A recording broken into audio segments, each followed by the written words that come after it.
his pro-life, pro-homeschooling, pro-faith-based initiatives, author in Washington. His, well, I guess, kind of cut to the chase, I just want to introduce the next President of the United States, your friend and mine, Dr. Ron Paul.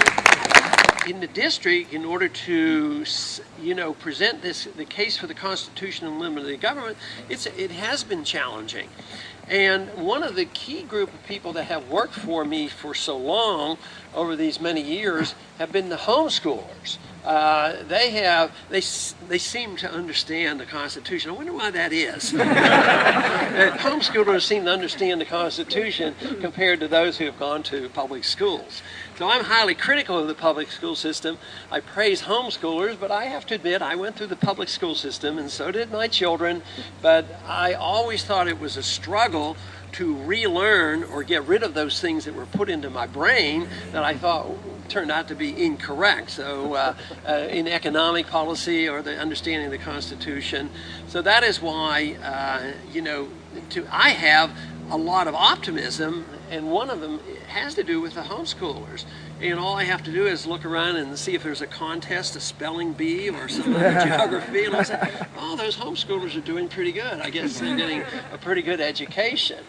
And since I got to know so many homeschoolers in my district, one thing that I have learned that has been wholeheartedly refuted, they always say about people that homeschool their kids, the children will be withdrawn and not be personally sociable. And all I know is that first thing is when I would campaign, the homeschoolers, actually, they were allowed out of school to come to an event, such as a politician being in town. And lo and behold, I knew if there was a rally or something and somebody 8, 10, 12, or 14 stood up and asked a question, a very intelligent question, I didn't have to ask where they were getting their education. So the poise that they have and all, it's just been remarkable.